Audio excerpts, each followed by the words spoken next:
about someone like Brian? Yeah, obviously it's heartbreaking.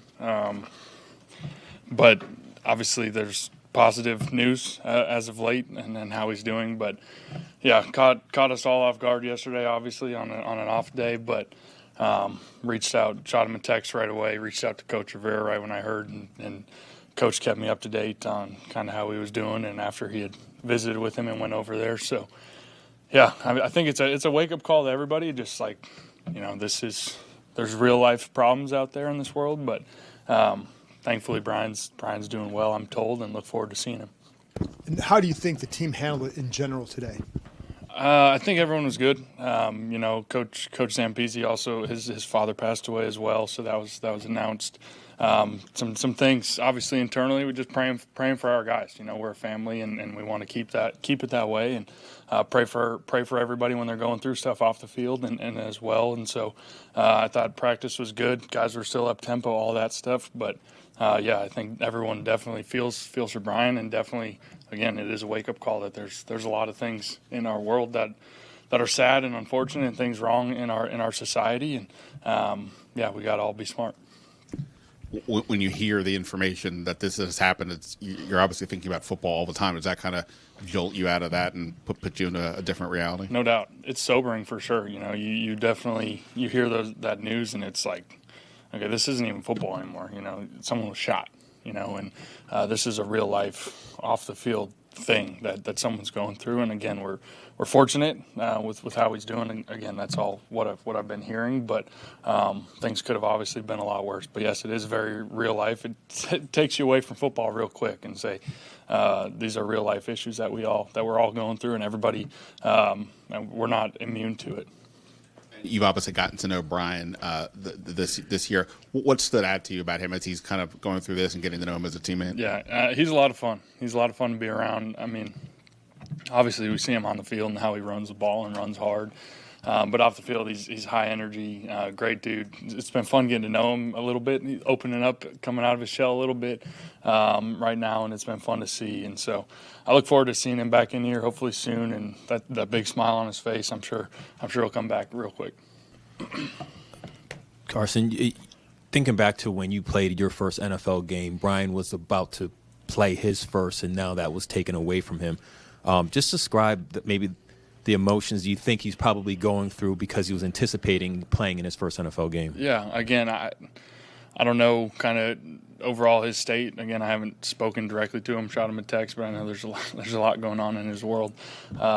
Curious how much of that he's even thinking about, quite frankly, because when this happens, like we just mentioned, a lot of football and all that kind of goes kind of to the back burner, I think. And so I'm sure there's frustration, disappointment, all that I'm sure he's feeling. He's probably feeling a lot of different emotions, but it is unfortunate, and we'll see what it means for him long term and all that stuff. I have no idea, but again, I'm excited to see him back in this building hopefully soon, and put this behind him. With trying to focus on football now that the preseason's over, where do you guys kind of feel like you're at as an offense, and how do you kind of evaluate things? Feel good. It's exciting. Obviously, we've put some good, some bad, some ugly out on tape, and it's not been perfect, but I think I like where we're at. I like the mindset. I like the makeup.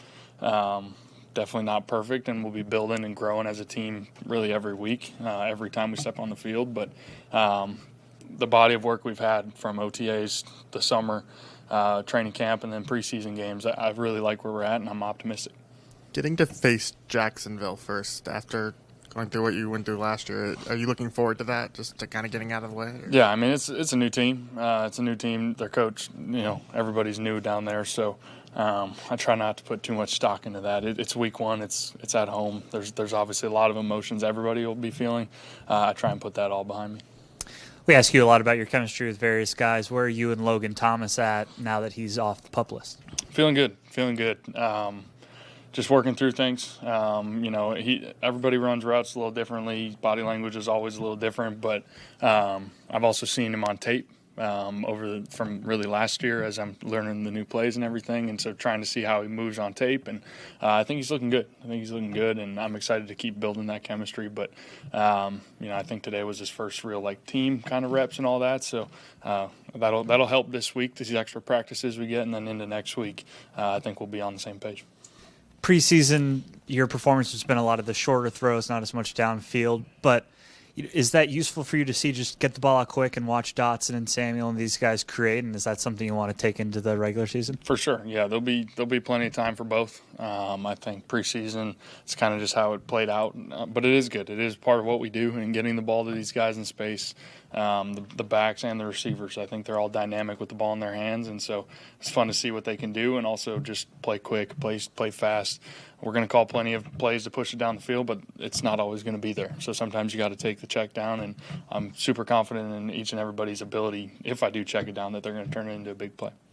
I don't think we've asked you about Scott going from the booth to the sideline this year, but why has that been important throughout your career, and how have you seen him kind of make that transition? Yeah, obviously I don't know Scott from prior, so I don't know what he was like up in the booth, but I do enjoy coming off the field and talking. Coach Zampese's down there, the other quarterbacks, and then Scott as well. And instead of having to get on the phone and, okay, hey, what are we thinking next drive? He's right there. We can bounce ideas back and forth, and obviously limited action in the preseason, but just seeing a glimpse of that kind of operation, I think is cool. I think it's helpful for us. You'd have to ask him how he likes it, all that stuff. I don't know what it was like before, but I know he's excited to kind of be a part of the action too and feel that kind of energy and atmosphere on the sideline, which will be, I think, cool for him. Was that important to you in college as well? I know it started in Philly, but I don't know if you had that in North Dakota as well. That's a really good question. I've kind of seen some of both, but I love the sideline. I think you come off and you're trying, okay, what the heck were they doing? Trying to figure things out quickly, and having a set of eyes and somebody that you can talk through things and hash things out quickly, I think is really important. And I think I've seen that over my career, and I think that'll be the same here.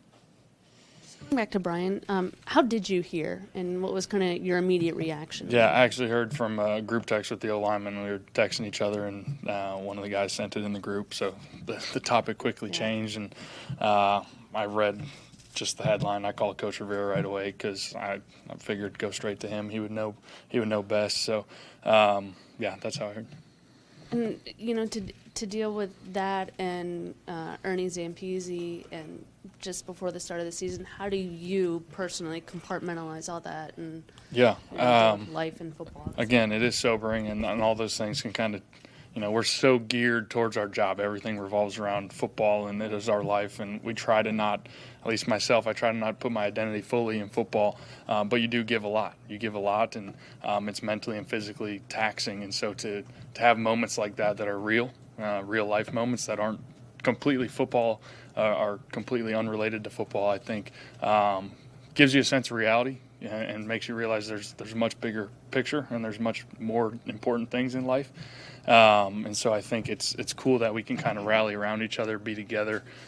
We do kind of have this slower period this week until we ramp back up next week. So I think everybody can kind of hash through it on their own. And I think it'll be cool to get Brian back in here and around the guys. I'm sure that'll be uplifting for him, and that's because he loves this place. He loves the ball. He always comes with energy. So, I think it's always a tough thing to navigate, but it's cool that we can be around each other and be together.